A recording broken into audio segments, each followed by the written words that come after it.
Welcome to Teletour.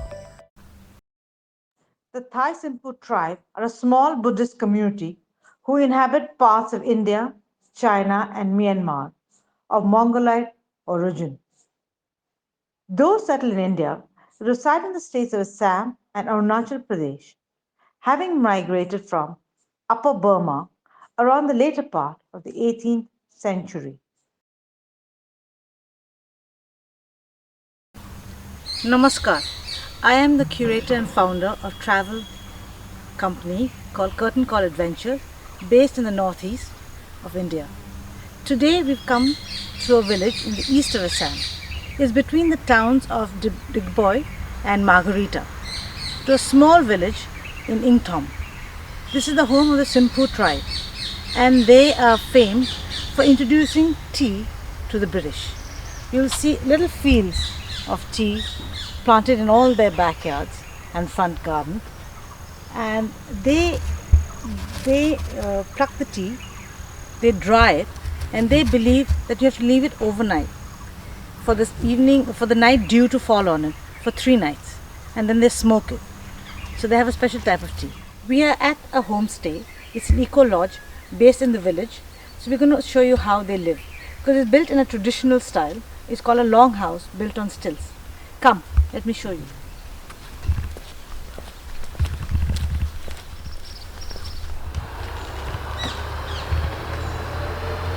The hostess has kindly put up a sign here saying to remove our shoes, which we're going to do now. As you can see, the house is built on stilts. Traditionally, it's built on big bamboo to support, but now they've built it on a cement plat. They've used cement pillars here. Beautiful wooden steps going up. To this style of house built on stilts in Assam, we call it chung house, and the whole flooring is done in bamboo, and the roof is done in a palm leaf called toko. I am sitting in the veranda facing the tea garden in front of me, and it's lovely up here, with the roof and the bamboo walls. Let me show you. The Sai Thimpus are traditionally Buddhist, and every house when you enter there's a shrine that's dedicated to Lord Buddha. Here's these beautiful bamboo baskets. Come, let me show you what their rooms look like. Come on.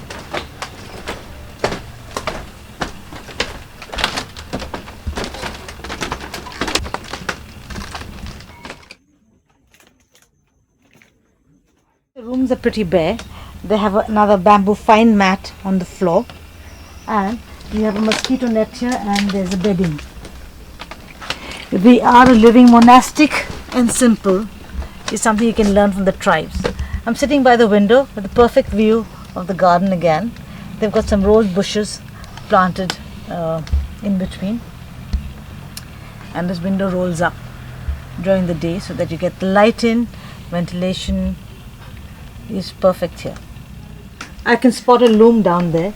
Most of these stilt houses always have a loom below them where the women of the house weave after they finish their work for the day. We are now in the dining area of the lodge. As you can see, the sitting area is all low. And with me is Manjela. Namaskar. Namaskar. He's the owner of the property. And I'm very curious about these baskets, and I wanted to ask him about it. Dada, amak basket o kotha kobo. Namtu ki? Etu ami phone boli it is called phone or upkhao. Phone or upkhao? Or upkhao. Okay. And it is called kantao. This is wood, yeah, and this is cane, yeah, and bamboo made. And what they do is they keep food here, for the elder and the family. They put it away. They keep the food here and they put it away so that whenever he wants to eat, he can come and eat.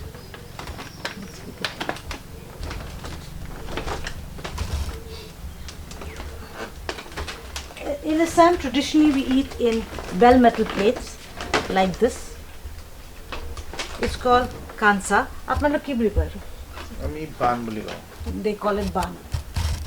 Yeah? And then you keep the plate here, you sit here, you're ready for your meal. Simphu, they're known for their very fine weaving, and I can spot a sample on the wall here. I want you to show it. Very beautifully, and each motif has a story behind it and is done for a particular thing. I know this one, it's a creeper. That is Kibli koy dada etu. Kali kosi kiba lota, ki lota?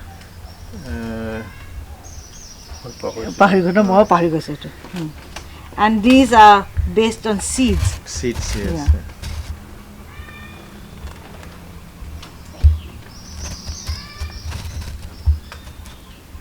Etu ki hoy? Etu horinar hing. It's a deer skeleton here. Akote khub horina ase niki yate? বহুত আছিল Etu mo. মহ এই মহটো মানে পানী নেখায় বোলে ইয়াত কাৰণ পানী নোখোৱা মহ বোলে So Ms. Manjula is just telling me that this is the type of buffalo that doesn't drink water and is known as a buffalo that doesn't drink water. Mo in Assamese is a word for buffalo. The Simphu tea is known as palap. Yeah. And what they do is after plucking, it is dried so that the water dries, and then it's fried in a pan and then hand rolled till the color fades. Yeah. No? The color fades, and then again it's either dried in the sun or with firewood and packaged. That's why the tea has a smoky flavor to it. So that's about the lodge and the tea. Now let's go see the weaving.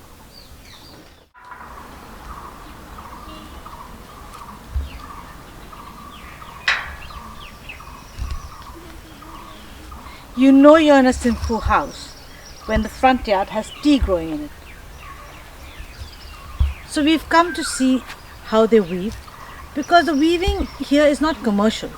Each woman weaves for herself, maybe an extra piece to sell at a festival to somebody else who needs to wear it there.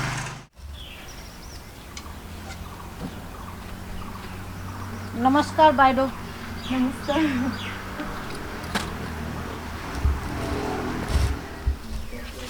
See, there'll always be a shrine in the front of the house, and this is her little veranda, where she set up a backstrap loom. Baido, apne ama camera tuk saw kore apnar naam to koi diok na? Mor naam Kyang Onko Simphu. Kyang Onko Simphu is her name, and she's weaving a small piece of cloth, which is actually a waistband. E kapuru naam to ki? It is Sinket. It is sinket. They call it sinket, and traditionally it's a white piece of cloth with designs on both ends. So she's just starting one end of it.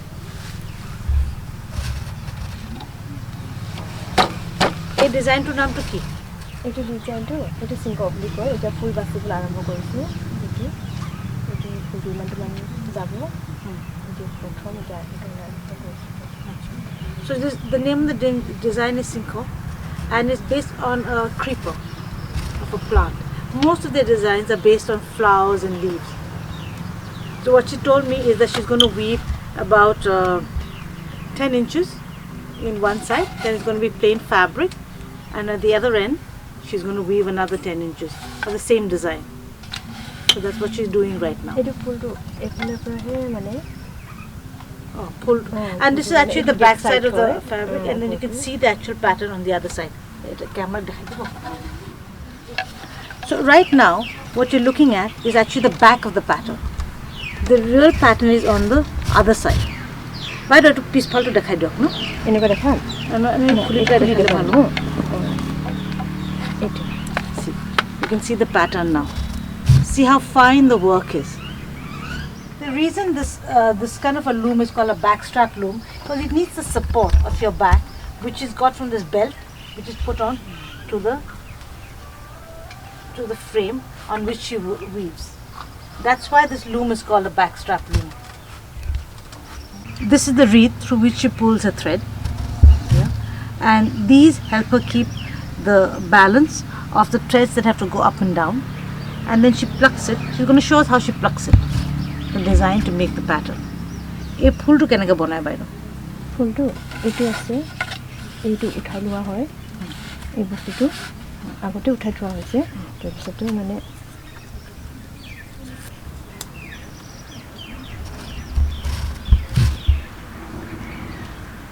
চিম্পলটো দেখাই দিম এইটো এনেকুৱাকৈ উঠোৱা হয়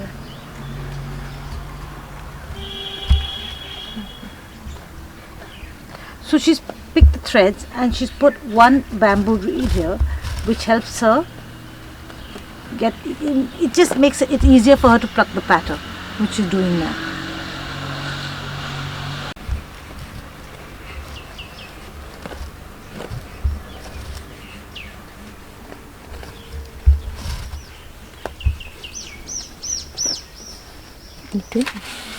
itu ebar হয় আৰু next বাৰটো মানে এইটো এনেকুৱা এইটো হ'লে তাৰপিছতে এইটো বস্তুটো ল'ব Okay. Now she's changed the bamboo sticks to get another part of the pattern to come in.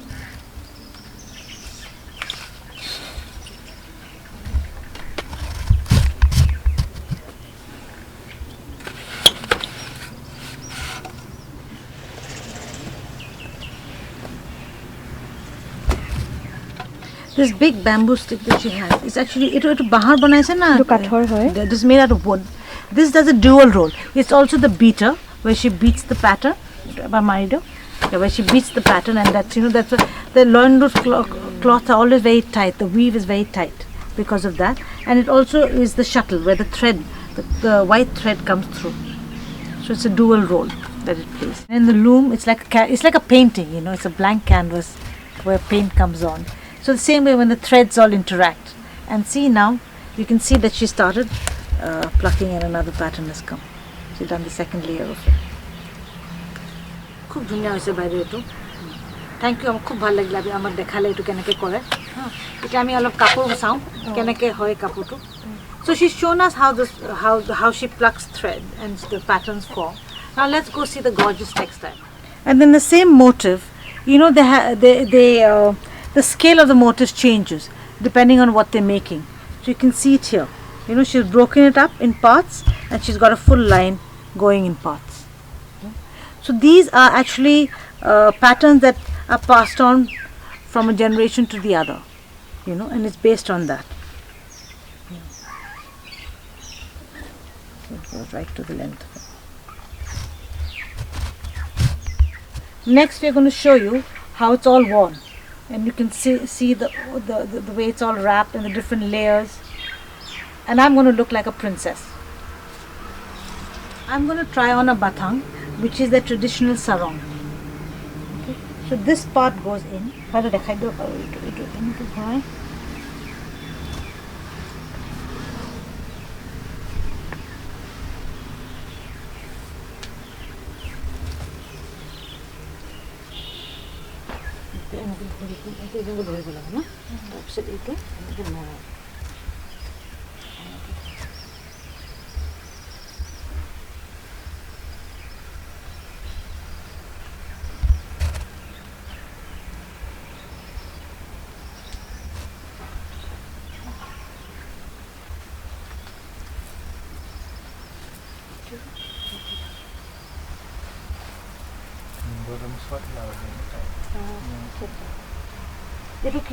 It is simple.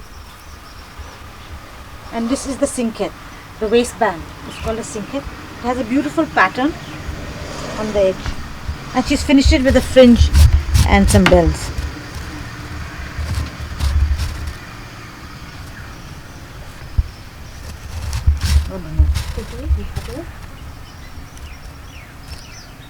And on top of that,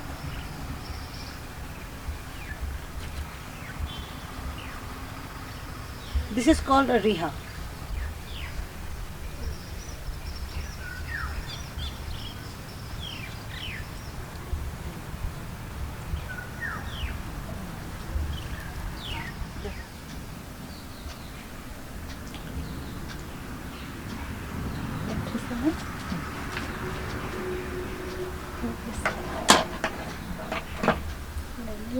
Now I'm dressed in the entire way that they're dressed to go out. This is the dress that mainly the married women wear. Okay. My rate of kibuli It is bhumbam. bhumbam. The headgear is called the bhumbam.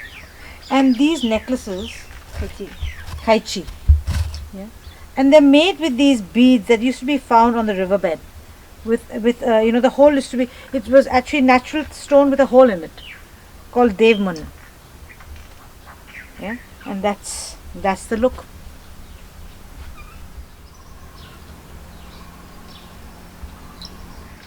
Thank you, Baido. খুব ভাল লাগিলে দেই চাই পেলাই ইমান আমাক বুজালে কাপোৰ পিন্ধালে খুব ভাল লাগিলে. Now we've seen such wonderful weaving and how it's worn. Let's go for lunch. And after lunch, closer towards sunset, I want to show you the region around. It's very beautiful. We are in the east part of Assam, which touches Arunachal. You can see the Arunachal hills. So we'll show you that too later on.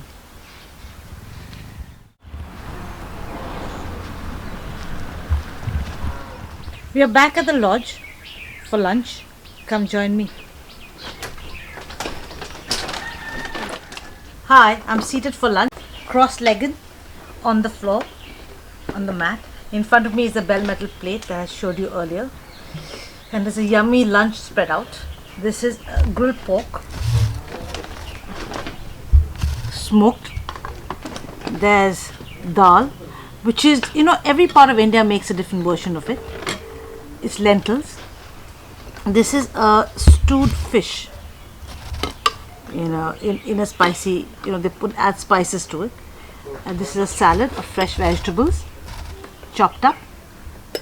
This is it's a peanut chutney, where the peanut and the coriander and chili are being pounded together. And I think it has some bit of garlic in it. This is a stew of vegetables. I can see some pumpkin. Pumpkin is a very favored vegetable in the northeast, with potatoes and greens. In the northeast we eat a lot of greens, and this is one type of it. So this is a very favored dish in the northeast, especially in Assam. We call it pitika. It's mashed potato with mustard oil and coriander and a bit of onions in it. Here the rice is steamed in the bamboo and served wrapped in leaf. Yummy and hot. Let's open it and see. The rice here is a short grain rice that is very sticky.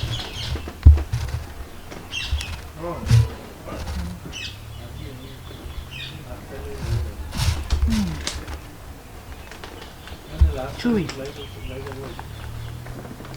So let's begin. I take a portion of it because I can't eat that much, and start with the chutney. Well, let me taste that. I've just tried the stewed vegetables with the peanut chutney.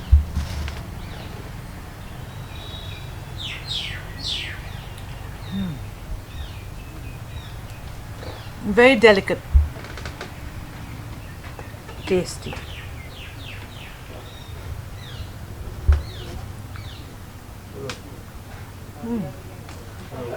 That's nice. We'll see you after lunch when we head to the countryside. So now after that yummy lunch, we want to show you the countryside just to give you a feel of the area around. Okay? So let's go.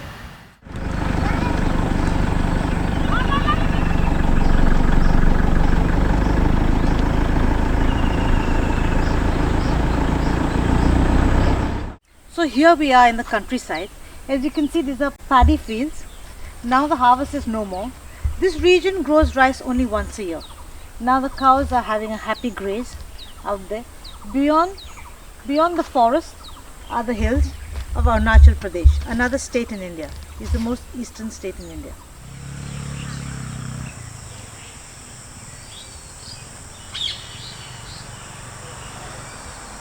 That brings us to the end of this episode. I hope you like it.